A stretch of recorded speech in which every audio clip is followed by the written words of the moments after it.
The rapid changes happening in the Middle East right now can only be described one way: fast and furious. And if we do not pay attention, we're going to miss some very significant information. All right, folks, let's get into it. Today, we are talking about Israel. We are talking about Iran. We are talking about Yemen. We are talking about Turkey. And yes, we are even going to talk about the Trump campaign and what it has to do with the things that are happening in the Middle East. There's a lot of stories to go over, but I have to tell you, all of them are significant for different reasons, and they all must be items that we should be paying attention to because they all have relevance in a whole lot of areas. Now, I have told you guys this before. We've had multiple conversations about my background and my mother and father being born and raised in Egypt, and of course, Arabic being the second language that we have always spoken in my house, and learning about the culture, the background, the history of the Middle Eastern world. It's always been second nature. And as a child, I remember hearing stories from my mother about the time that she was a missionary in Yemen and the things that God miraculously did over that time. And she oftentimes would tell me about how brutal the Islamic culture was, and so many of the things that were in opposition to Christ had such a traumatic effect on anybody that was preaching the gospel or believing in the things of Christ. And so I have learned over the years to better understand the things that are happening in that region. And then, of course, as I began to really develop an appreciation for the Bible and started learning about Bible prophecy and began studying many, many, many years ago, quite frankly, over 30 years ago, it's really amazing to see how things have changed so rapidly. And what's even more interesting is when you begin to think about operations like Hezbollah to the north of Israel in Lebanon, and hearing the stories of when my dad was in Lebanon, and learning so much of the culture in the region and the mindset and the way of thinking and how fast things shifted. All of these stories matter.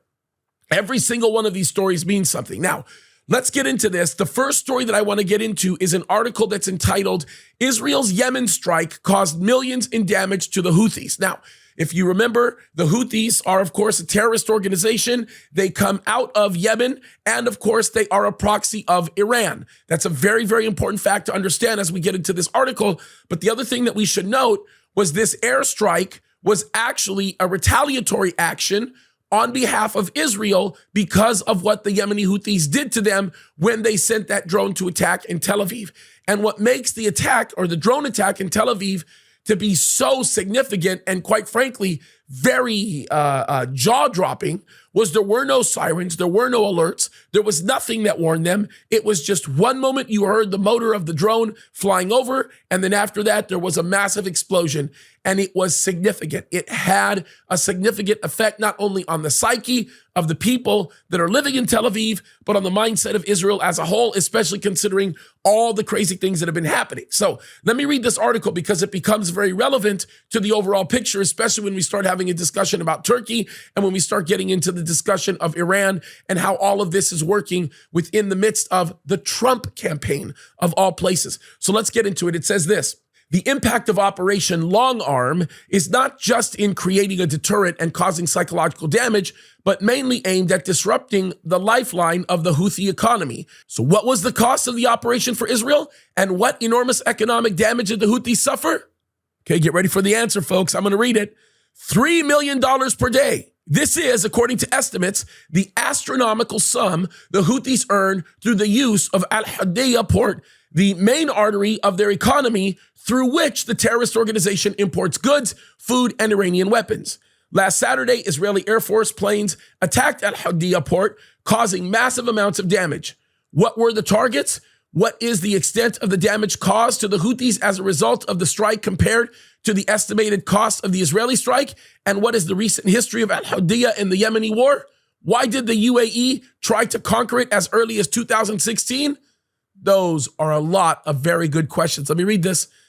It says this: according to the IDF and various reports in Yemen, Israeli Air Force planes hit Houthi military sites used for storing weapons from Iran, oil facilities, and the Ras Qatta power station, a bombing that caused an enormous fire following by widespread power outages.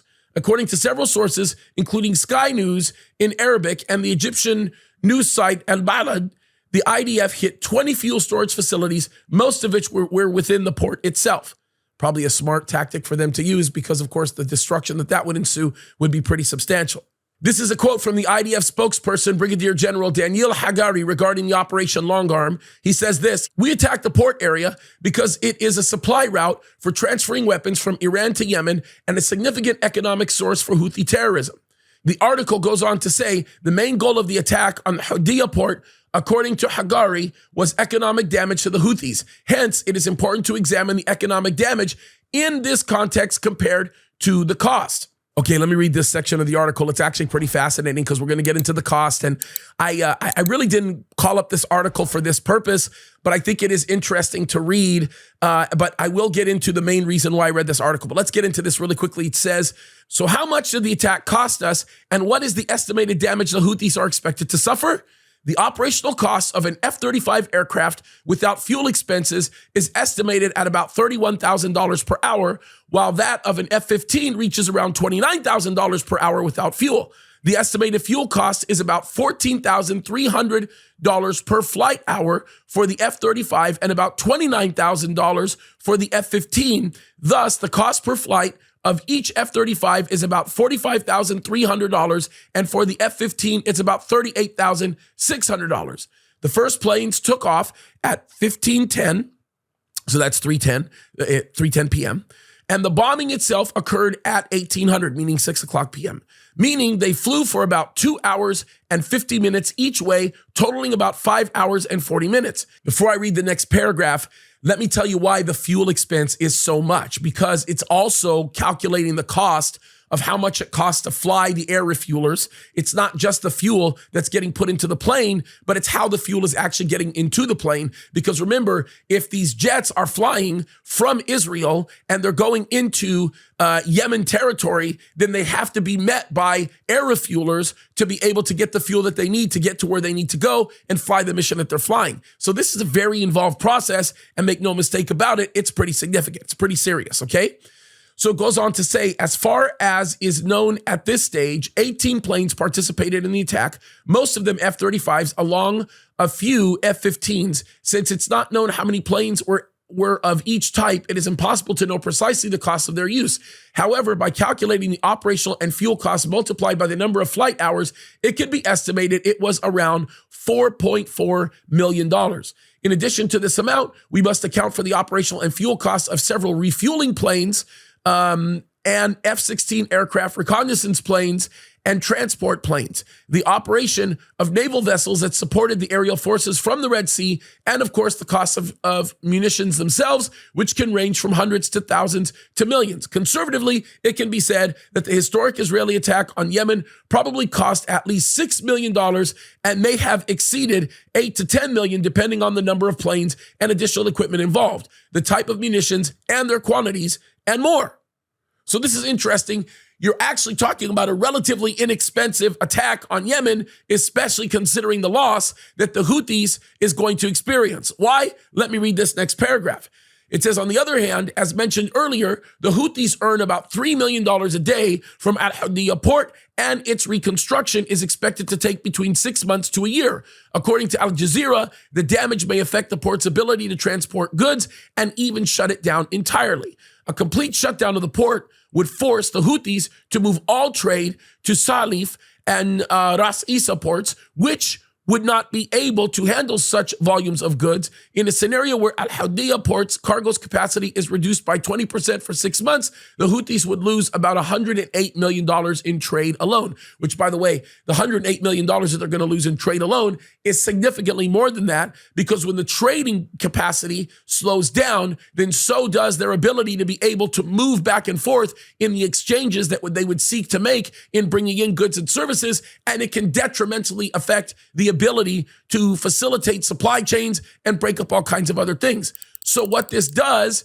is this completely destroys the Yemeni Houthis, at least temporarily, on a very significant level. Now, Iran, of course, is in a place where they're not happy with this, and there will be more on that to come, because there's an article that I want to read that relates to this. Now, keep this in mind, that all of this is happening okay? And it has a significant effect. And in order for it to have happened, you had to have had the cooperation of Saudi Arabia with Israel. You had to have had the cooperation of many countries that surround the Red Sea. You would have had to have had the cooperation of Russia, especially because of the airspace issues. You would have had to have had the cooperation partially of Syria, probably facilitated through Russia. And you would have had to have the cooperation of some of the countries that border the Mediterranean and some of the countries that are in the Mediterranean, including Egypt, because of the sharing or the necessity of airspace potentially over the Suez Canal. So there's a lot of stuff that has to happen here. And the fact that Israel was able to broker it all is a remarkable thing. It is something that is absolutely substantial and something that should be noted significantly and quite important. Now, the other thing that I want to bring up with all of this in mind, keeping all of this in mind, is getting into what's happening with Turkey, because I've got a couple of articles in front of me that talk about what's happening there. And when you start looking at the idea of Turkey's stance, Turkey now all of a sudden is actually threatening to invade Israel. Let me look at this article. It's in the Times of Israel. It says, Turkey's Erdogan issues open threat to invade Israel. Let me read it. It's a very small article. It says, Turkey's president, Erdogan, threatens to invade Israel in support of the Palestinians. We must be very strong so that Israel can't do these things to Palestine, says Erdogan, one of the most bitter critics of Israel on the international stage, referring to the war against Hamas in Gaza. He goes on to say, just as we entered Karabakh and just as we entered Libya, we might do the same to them. There is nothing we can't do. We must only be strong. Turkey, of course, is a member of NATO, which includes the US, Canada, the UK, Germany, and other close Israeli allies. By the way, this becomes very complicated because if action by Turkey becomes something that functions on a unilateral bent, there may be a potential based on Israel's response to invoke Article 5 in NATO, which may spark a war that the United States may be forced to drag into, which is why the article that I'm going to read in a second is critically important. Look at the next article. This also relates to Erdogan, and he is offended right now by Mahmoud Abbas. And this article says, Erdogan demands apology after Abbas skips Turkish parliament event. Look at what it says. It says Turkish President Erdogan launched a scathing attack on Palestinian Authority President Mahmoud Abbas Sunday, demanding an apology for his refusal to accept an invitation to speak before the Turkish parliament in Ankara. Mahmoud Abbas, who did not show up despite our invitation to address the parliament, owes us an apology. Let me see if he'll agree to come now. This is Erdogan saying this, folks. He said it at a charity event. The article goes on to say the Turkish president's remarks exposed the growing rift between Ramallah and Ankara. By the way, Ramallah being the capital of the Palestinian Authority, just so everybody understands that. Following Turkey's unified stance with the Hamas terrorist organization, the PA's political rival, Erdogan has also repeatedly hosted senior Hamas officials since October the 7th. And by the way, this is something that a lot of people are not talking about. They're making it a Palestinian issue when in reality this is a Hamas issue, and the international community seems to be moving toward the direction of Mahmoud Abbas and the Palestinian Authority stepping into the role that Hamas had in Gaza, except for the fact that nobody in Gaza wants the Palestinian Authority, and they elected Hamas and would do it all over again, including people that are in Ramallah and Ramlah and Beit Laham and all these areas that are in Judea and Samaria. It's very important to understand this. So this is very complicated because although Erdogan is standing in defiance against the West and in defiance against Israel and in defiance against the United States of America on behalf of Palestinians, an overwhelming majority of the Palestinians that are represented by Mahmoud Abbas are being challenged by Erdogan because Erdogan is offended by something Mahmoud Abbas just did. So this is very complicated stuff. It says in the same speech, he condemned the United States for allowing Prime Minister Benjamin Netanyahu to address Congress. This is what he says, quotes, he says, we all witness the shameful spectacle in the House of Representatives. Frankly, we are embarrassed for humanity in light of what we saw there. And they rolled out the red carpet for someone like Netanyahu and applauded him until their hands were sore. Listen to this last sentence. Erdogan reiterated his unfounded claim that Israel, destroying the Gaza Strip, Israel will turn its gaze to Turkey. It's ridiculous, the kind of lies that are being communicated. And remember, Erdogan wants to revive the Ottoman Empire. We know that. He also has some different views regarding what's happening in Israel, the complexities of his understanding of what's happening between Hamas and the Palestinian Authority, and all of the things that are going on in the West Bank versus Gaza is also very twisted. And he has a very limited understanding of many of those things. Well, let me say this. It's not a limited understanding. It's a skewed understanding. So what he's seeing is creating a very, very, very different dynamic than what is reality. Now, while all of this is going on, you have to understand that the Hezbollah attacked Israel, okay, to the north, and this affected a very specific group of people that are in the Golan Heights, specifically the Druze, and these kids were killed, and that has changed a lot of sentiment going on amongst many of them. And so Iran recognizes the fact that it's losing ground because of the way all of this is being managed. And so it looks like they are grasping at straws, because the one thing they don't want is they don't want President Trump to become the president, because if he becomes the president, then he is going to pretty much stifle their ability to be able to do the very things that they want to do. How do they know that? Because that's what Trump did in his first term. Look at the article here. It says Iran attempts to sabotage Trump's election campaign. The Wall Street Journal reports that Tehran is not holding back in spreading chaos and is using its influence to harm the Republican candidate's chances. However, intelligence agencies note that Russia remains the greatest threat to the election process. By the way, the whole thing of Russia remains the greatest threat to the election process just drives me absolutely crazy, because it's a fundamental misappropriation of what is true. And I thought we got past the whole Russia hoax. It's absolutely ridiculous. As a matter of fact, I would think that Russia would probably want to see Trump be put in office, not because of the fact that it would open up doors for them and make things better, but I think that they would want to see Trump in office simply to be able to put an end to what's going on in Ukraine, and to be able to sort of, if at all possible, put a rope around NATO and put an end to the nonsense that NATO is doing with respect to its inflammatory language and all the things that it's doing with respect to the threatening of the region.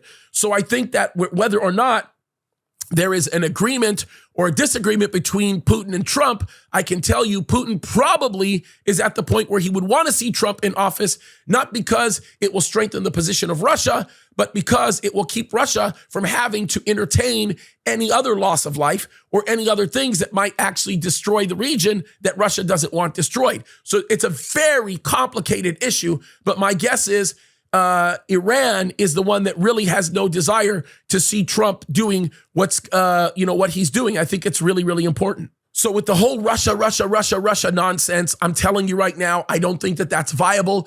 I don't even think that that's credible. And I know that Israel Hayom here is reporting what the intelligence community says, but they've already demonstrated to us that we cannot trust them. Remember, the intelligence community was responsible for the assassination of JFK, and I'm not even going to begin to get into what happened with the attempted assassination of President Trump. That's a whole other story. All I can tell you is when a nation like Iran does not want Trump to be president, that's probably a good thing, because that means that they are scared of President Trump. That's what I'm going to say, and I'll just leave it at that. But look what it goes on to say. Iran is attempting to sabotage the election campaign of former U.S. President Donald Trump through coordinated online activities, according to an American intelligence agency source who spoke to the Wall Street Journal, which, by the way, we have seen evidence of this earlier, and we've actually covered some of these stories. We know that the DNI recently came out and basically said that Iran was the one that was funding all of these protests that are going on college campuses in order to manipulate the dialogue and the narrative that exists regarding the Palestinians and Gaza and Israel. So they are very good at this. This is something that they do a lot, and they're doing it more and more and more because it's the only thing that they have left. The article goes on to say the assessment revealed by intelligence officials to the newspaper differs from previous assignments suggesting that Iran seeks to act as a chaos agent within the United States.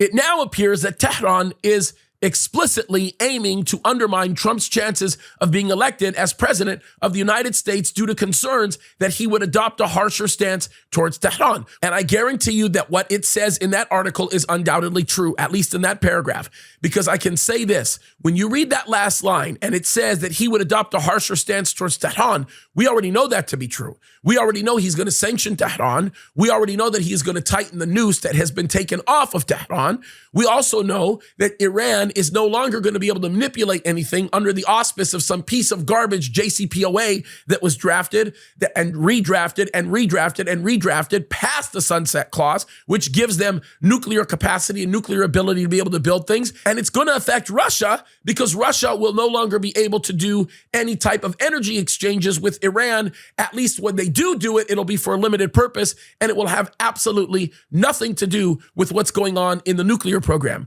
which of course means that Russia will not be able to sell their energy resources to Iran the way that they used to, but that's no big deal for Russia because Russia still has Europe to sell to, and of course they have China to sell to. So Russia's not going to be hurting at all. I think that's a very, very important point to bring out.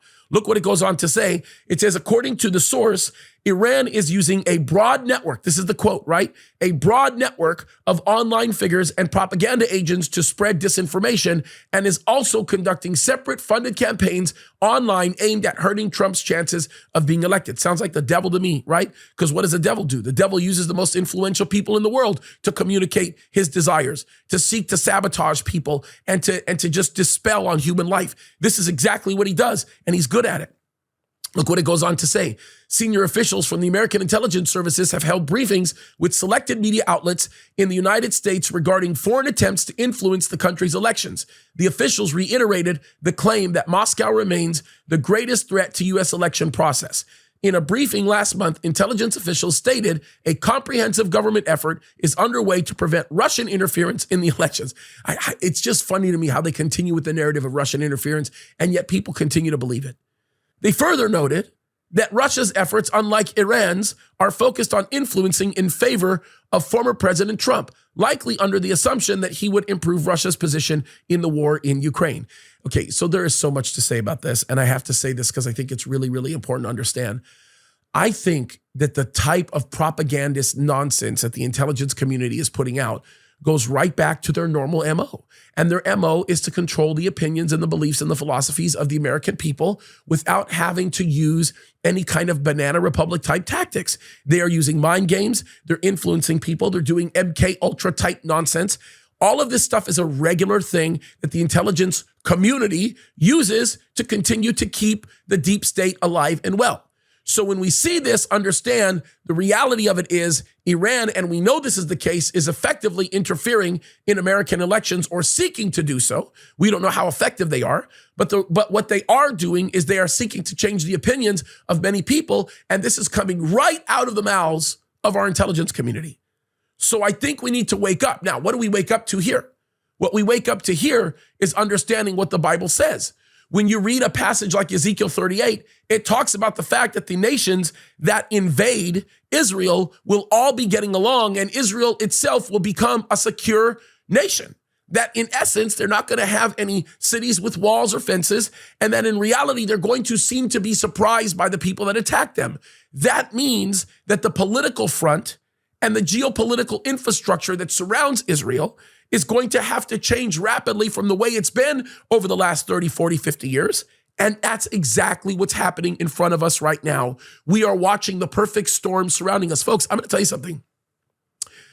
Even a few years ago, if you wanted to go on a vacation and you were Israeli and you were living in Israel, you would go to Turkey and you would go on vacation in Turkey.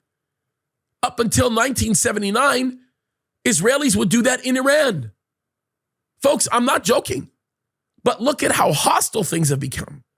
I saw a little bit of insight into this beginning to change in 2016 when I got on a plane to Israel and we flew Turkish Air. It was amazing as we were looking at the flight maps, how the flight maps refused to put the capital city name of Israel on the map. They didn't put Jerusalem. They didn't even put Tel Aviv.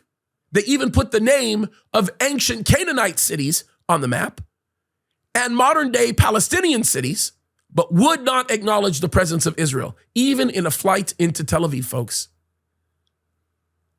Turkey has become an enemy to Israel, and things are changing rapidly. The alliances that they're making with Iran now are unprecedented. The relationship that they're establishing with Russia is unique. Everything that's happening are all signs that things are changing. And folks, I'm going to tell you this. Over the next few months, we need to pay very close attention to what's happening as a result of all these maneuverings. I'm going to do my best to keep you up to speed on all of those things. Apply biblical application to it. But all of it is unbelievable. So we have to pay attention. We have to watch what's going on.